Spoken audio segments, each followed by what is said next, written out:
Hey, what's up, everybody? Welcome to this week's podcast.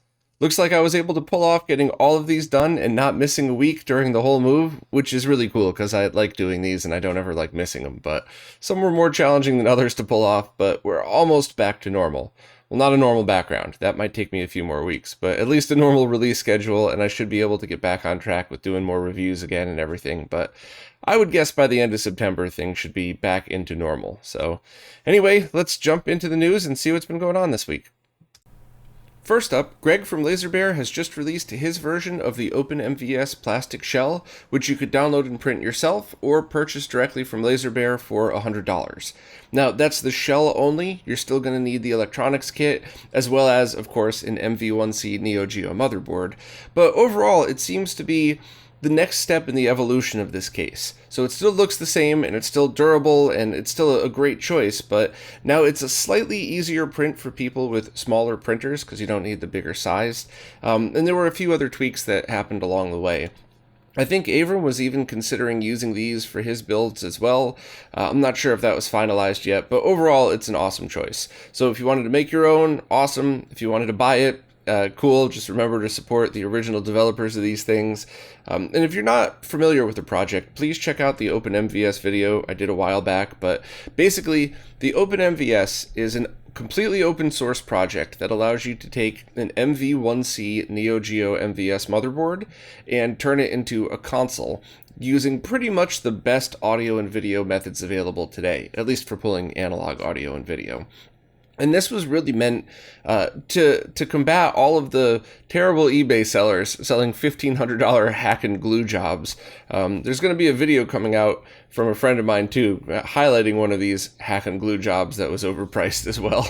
So definitely keep your eyes open for that. But it's really meant, for the positive and to squash the negative. Here's an awesome way of taking an MVS motherboard and making it into a console, and also, here's a way to try to get rid of some of those scalpers selling people junk. And I do realize some of those people don't realize they're selling junk. They did their best, but, got to call it like you see it. So if you're interested, please check out the video I did on it. If you're already familiar, please check out these shells. And as always, a giant thank you to Tianfeng, to Avram, and of course to Greg for making all of this stuff available to anybody who wants to assemble their own or purchase them pre-assembled or anything in between, I guess. Firtek has just released a new firmware for the Neo SD Loader, which is an optical drive emulator for the Neo Geo CD, and this firmware update includes some bug fixes and some tweaks, but two very important additions. First, faster game loading, which is always appreciated, especially on the Neo Geo CD, but also support for front-loading consoles, which is really awesome because now if you had one of these very cool front-loading Neo Geo CDs, you're able to take advantage of the optical drive emulator. And just a reminder that the Neo SD Loader is one of the few ODEs that allows you to keep the original drive, which is, in my opinion, an incredibly important feature. Most people don't agree with me. They just want to add their ODE, not worry about finicky drive lasers anymore and move on. But for me personally, there are some games that I just want the nostalgic experience. I want to take the CD that I own, I want to put it in the drive, I want to hear the rackety old CD drive spin and make all that noise. And most of the time, I just want to play my games on original hardware and enjoy them. But on rare occasion, I do want to use the original disc. And the fact that I could have a console that's fully recapped and tweaked, add this ODE, and have all of this functionality all in one is really a big deal for me. So while I don't own a Neo Geo CD, I do wish that the rest of my ODEs had this functionality involved in it or integrated it into as well. But at the very least, this one does. So a big thank you and shout out to Firtek as always. It's awesome that they're supporting a product like this that's still open source and anybody could have a run of production made. So very cool. And if you have one of these but you were waiting for something to come out in order to install it into your front loader, now you don't have to wait any longer. I wanted to give an update and an overview about what's going on with the RetroTink 5X and when stock will be available. The short version is that another batch sold out immediately last Friday, but another batch is coming probably by the end of September, all of which to ship basically immediately whenever they get to shipping your order. So if you missed out in the first 3 batches and you were really waiting on one, don't worry, it's just a few more weeks away for the next, and Mike's really bending over backwards to try to get this stuff out. He even had to redesign a portion of the PCB in order to accommodate out-of-stock parts because a global part shortage is happening. So Mike's really been putting a lot of effort into getting these in stock. So just be a little bit patient, and the next batch should be enough for everybody, we hope. But I do want to give just a little bit of insight onto how Mike sells these things. I know all of you who are listening probably already know this, but maybe if you hear people complaining that you're friends with that don't understand, you'd take the time to just remind them of this. But basically, Mike makes a run of production that's as big as can be made in a global part shortage, waits till those arrive at his office, does some QA on them, and then only sells the amount that they have in stock. So this is not a pre-order. I mean, technically it is, because maybe your order won't ship for a couple of days, but your average pre-order in retro gaming involves a small company that takes your money in order to be able to use that for funding of production. And then very often something happens. It's almost never the people's fault making it. It is what it is. So your pre-order ends up getting delayed, and it could be months before the time you hand over your money to the time your product is manufactured and shipped out to you, which I'm completely and totally sympathetic of, and I never get mad at that stuff. I totally understand. But it is nice as a consumer to know that when you press that buy button, there's a piece of plastic and a PCB sitting in an office waiting for you that's about to be shipped in a very reasonable amount of time.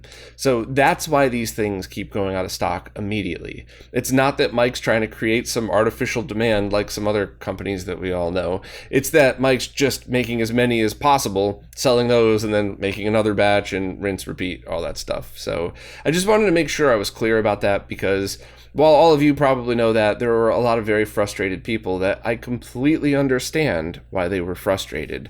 You know, I would be too if I didn't know the situation. So maybe you would all be patient enough to just remind the angry people that, hey, everybody's trying their best and more are coming very soon.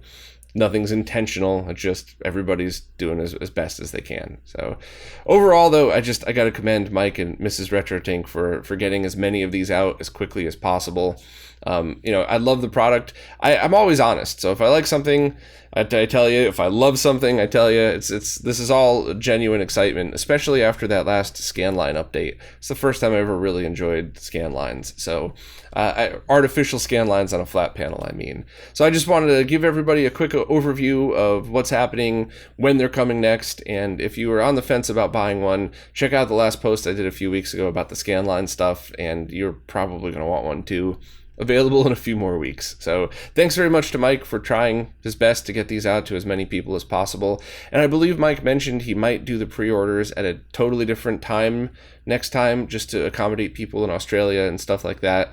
No one ever intentionally, well, most of the time, no one intentionally stubs other people on the time zone stuff. There was that one seller, but most of the time it's just, polite ignorance. Like, all right, noon today, completely forgetting that the world is round and there's people on the other side that means midnight or something. So I think the next round of orders will probably open at a much different time period. So anybody else who wants to purchase one who lives in different time zones should have an easier time. So anyway, that's just a basic overview of what's going on, and hopefully we could all get access to more in about a month. Terra Onion has just released a new firmware for the Mega SD, which is the Sega Genesis, Mega Drive, ROM cart, and optical drive emulator all in one. And this firmware update adds 100 more save state slots, which is pretty cool, especially for speedrunners who want to make sure they can go back to the same spots and practice over and over each time. There's also the ability to preview your save state, which is a very cool feature. I believe the Mega EverDrive Pro also has, so now both ROM carts have that. 3 times faster ROM loading, which, that was never a complaint of mine. It wasn't as fast as the other one, but it was never slow to load ROMs on that. Not once did I ever press the button and go, oh, come on. It was always reasonable, but the fact that they were able to tweak it and make it faster is always appreciated, so thanks to the team for that. And they just also added support for Demons of Asterborg, which anybody who's been following, that's a very good thing, because depending on which cartridge revision you got, it may or may not be a good idea to use that in your original consoles. So, and just a note on that, I believe the Demons of Asterborg team said you had to have purchased before April of this year or something like that to get the ROM for free. Anybody afterwards, you don't, if you purchase the physical copy of it. I don't really understand any of that. I get the impression they're trying their best, but I think they should have probably hired somebody who was better at customer service to deal with that stuff. I mean, you might be offended by that statement, but it's pretty damn accurate. So hopefully they'll be willing to share the ROM with everybody who purchased a physical copy. And, heck, to be perfectly honest, even if the original cart was perfect in every way, a lot of that stuff I just really prefer using on ROM carts. You could leave your Mega SD or your Mega EverDrive Pro right in your console, never take it out, just pop out the SD card to load ROMs, and that's it, and leave your beautiful collector's edition on the shelf. So that comment has nothing to do with the PCB even. I just really think that if you drop $100 on a hard copy of something and a digital copy is available, it would be nice to get that as well. So this is one of those situations where, hate me for saying it or not, if you purchased a physical copy of Demons of Asterborg, go find that ROM anywhere that you could find it. You paid for it. This is not stealing at all. Zero. No theft at all. If you spent $100 on that, you deserve the ROM. So, if that's the case, do it, and now you could use it on the Mega SD. There's also a bunch of other changes, bug fixes, and stuff like that, including updating the Master System YM2413 instruments with a dumped instrument ROM, so audio from the Master System is going to be even more accurate now for the FM sound channel and stuff like that. So if you own a Mega SD, definitely check out the post, skim through, and see what other updates are there. But as always, I very much appreciate whenever a company continues to support a product and add new features, even long after it was released. These companies would have every right to just say, product's fine as is, see you later, but they don't. They continue to update it and tweak it and make it better for all of us, which I think is really great and commendable. So thanks to Terra Onion for that. And if you own one of these, just do the firmware update, because you get a bunch of cool fixes for free. Well, good news for fans of the Virtual Boy. Kevin Mellott has just opened pre-orders on a stripped-down version of his Virtual Boy ROM cart that he's calling the Hyper Boy. Now, about a year ago, Kevin released the HyperFlash 32, which was a ROM cart that you could drop an SD or a micro SD card in, load up a whole library of games, and then select the game via capacitive touch buttons and the e-ink screen on it.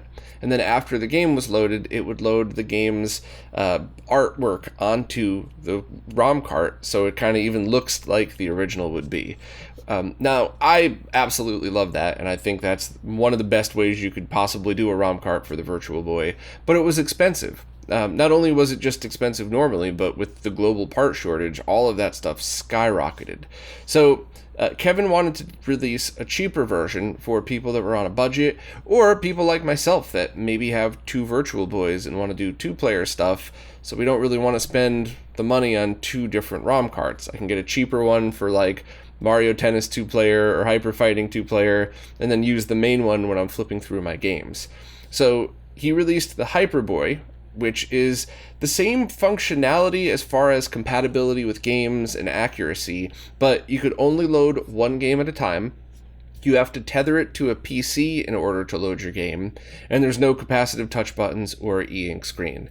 The price is about $65 less at $135, and I imagine that $135 is that high because of the part shortage as well. So who knows? Maybe a few years ago or a few years from now, all of these prices will go down, including this, but it's still significantly cheaper than the main one. And anybody that orders now has the choice of buying it in black or red, and these should ship to customers before the end of the year, barring any craziness with manufacturing and stuff like that. So I do really like this idea. I don't think it's for everybody. I think a lot of people will go, oh, you know what, I'll just wait till the next round of HyperFlash 32. I love the e-ink screen. But I also think there's a whole bunch of other people out there that says, that's really cool, but I don't care about that. I just want to play a game, which is totally fair. And now Kevin has both sides of the market covered for it. So, if you want to save a little bit of cost, definitely look into one of these. They are pre-orders, so just keep that in mind. And with all of the issues still happening, it might be delayed by no fault of anybody, to be honest. But overall, I think it's pretty awesome. And also, Thunderstruck will be creating a GUI-based tool that allows you to load your ROMs onto this, so you don't have to worry about fumbling around with a command prompt or anything like the skunk boards used to be. You could just load up a tool, drag your ROMs over, and load it.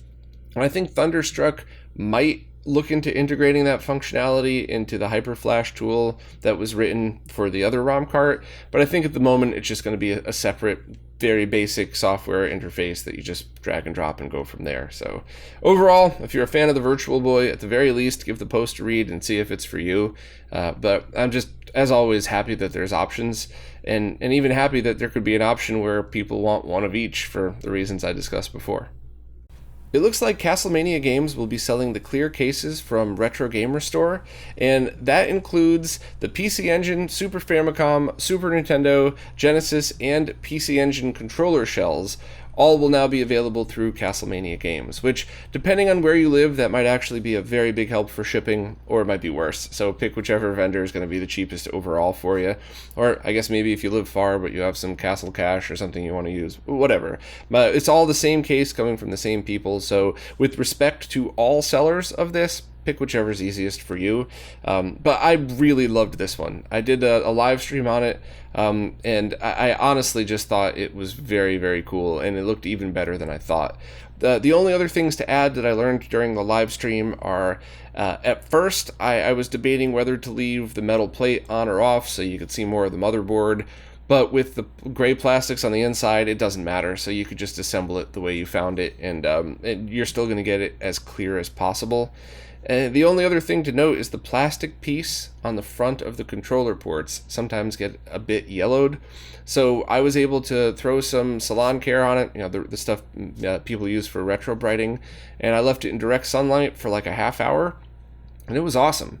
I'll see if I could remember to put up a picture here to show for anybody watching on video. But with respect, there's a lot of people out there that just have the wrong information about RetroBrite. And some of them are very good people that have the best of intentions, but the unfortunate truth is a lot of the info is wrong. You could do a lot of damage, permanent damage to a console if you do that stuff wrong. But I do think that the other side of that, not going so crazy, just soaking it in the lotion, leaving it in sunlight for a half hour, maybe an hour, depending. I think that'll actually be something that'll help a lot of people that have yellowed SNESs. And then just, of course, scrub it down and everything. And once again, just to be clear, you don't have to leave the whole controller port section on. If you have a Super Nintendo or a Japanese Super Famicom, you could pull that out and then pull just the plastic piece, not any of the actual controller ports off. And that's what I ended up doing, and I did that in the live stream. I didn't have a chance to put the side-by-side up in the live stream, so that's why I wanted to do it here, but it was really well worth doing. The only other thing that you might want to consider is some of these screws have gotten pretty old, and the head broke off on mine, so you might want to consider just buying brand new, stronger screws and doing it that way. At least one other person said a screw broke on them as well, so it wasn't just me manhandling it. So that's just something to consider. But, when you're talking about a bag of screws, you're talking about $1 from eBay or something like that. So I would just remember to do that beforehand. Heck, maybe even CastleMania would be willing to find screws that are a perfect fit, that have strong heads so the head won't snap off, that they might offer to sell alongside of this as an option or something. But either way, I just can't say enough good things about these shells. They're super high quality. They're expensive, but you get what you pay for. So it's not some thin, cheap, flimsy thing like anybody that's seen those pretty terrible PS2 shells that were floating around for a while.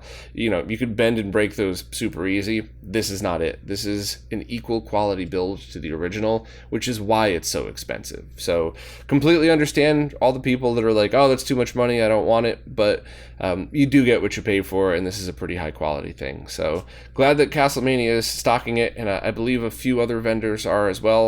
So like I said at the beginning, just pick whichever one's easiest for you and go from there. The software developer Infidelity, the same developer that created that amazing Legend of Link hack for the NES a few years ago, has just finished porting Mega Man 4 to the SNES. Now, this was a pretty incredible feat that took about 6 months of changing each of the hardware addresses in the game from looking for the NES hardware to looking for the SNES hardware. And a bunch of people have tested it, including My Life in Gaming, who just did a live stream of it, and everybody seems to like it and says it plays very accurately, but there is much less, if any, sprite flicker, which is awesome because the SNES had a sprite limit, so if had enough sprites lined up on the same scan line, you'd get that flicker because it would alternate between the two characters, and you don't really get that as much, so it overall looks a bit better. And of course, if you're using an unmodded NES, by switching over to an SNES, you immediately have access to S-Video and RGB just by plugging in a cable. Not the minis, but all the rest of them. So right off the bat, you get a better looking game, even though it's exactly the same. And the audio side of things is even very impressive as well. First, there's an MSU1 version available that allows you to hear the Rockman 4 Complete Works soundtrack, the same one that you would hear on the PlayStation 1. And that is for anybody who could take advantage of the digital, fake, whatever you want to call it, MSU1 sound chip that allows digital CD audio on a Super Nintendo. And this could be accomplished by using software emulation or certain types of hardware emulation like the FX Pack Pro, and hopefully the Mister will get support for this at some point as well, because I think that's a pretty cool addition. But another really cool thing is the developer Memblers created a sound emulator that emulates the NES sound chips on the SNES. So if you select that version, you get the emulated NES soundtrack of the game on your Super Nintendo. So if you have an EverDrive that doesn't have FX Pack Pro support, or if you're playing on the Mister or anything like that, you could still play the game with the original soundtrack. Or I guess even if you do have MSU support, you could choose that anyway. But there's also a bunch of FMVs that he created that you could choose from when starting the MSU1 version of the game. So overall, it's just a really awesome thing that I honestly didn't know was possible. I didn't realize you could even do something like that when porting an NES game to the SNES. So I'd certainly be interested to see. Once again, this is 6 months of work, so this is not an easy feat, but I'm wondering if there's other developers out there that would have their favorite games that they'd like to try porting as well. I'm certainly not asking anybody to do that. That's a tremendous amount of work, but I am just curious if Infidelity's work will open the door for other people that want to do something similar to try to port more things like this just for the heck of it. But either way, you could download it with the links all available here, and you could even watch My Life in Gaming's live stream of it, where you could see it in action for yourself. But I think if you have the ability to play SNES ROMs in any way, you should seriously consider checking out the post and downloading it, because it's very impressive and something very neat for Mega Man fans. Well, that's it for this week. Before I go, I just wanted to let everybody know that I'm recording this on Monday afternoon instead of my usual Tuesday late afternoons, just because of the very last move-related scheduling issue. So I'm sure I'm going to miss some posts that are going to be coming out tomorrow, Tuesday, and I just wanted to make sure everybody knew that I didn't miss anything or forget or intentionally snub one of the writers or anything like that. I don't think the posts are time sensitive, so I'll just be talking about them next week instead. And I just wanted to make sure that everybody knew that, and especially with the move, but even just any time I'm super, super busy, there are sometimes I just skip over topics or videos that have already had a ton of exposure or went viral because they already have a bunch of exposure. So if I only have a half hour and I need to write a post on something and I know about a project or something that I really feel people should hear about that isn't getting much backing, I'm going to write about that instead. So I don't mean any disrespect. I mean that with 100% positivity. I just know that a bunch of people get pretty offended when I skip over a video from their favorite creator or something like that. And it's never intentional. I'm never trying to do stuff like that. It's either because I didn't know about it, I didn't have time to get to it, or I chose a smaller, something that had less exposure to try and help because of, if a video's already got 1 million views, me not talking about it certainly not going to ruin whatever it is they're trying to do. So I'd love to get to all of this stuff and I'd love to talk about all of it, but there's only a certain amount of hours in a day and I'm already pushing how many of those I work with. So anyway, I hope that all came out positive. I meant that all in a good way. But as always, thank you to everybody who watches, listens, plays nicely in the comments, and especially thank you to anybody who supports on services like Floatplane or Patreon, or even just people who spread the word about that, because it is you who's keeping the channel, the website, the podcasts, and all of the behind the scenes work alive. So thank you all so much for your support, and I'll see you all next week.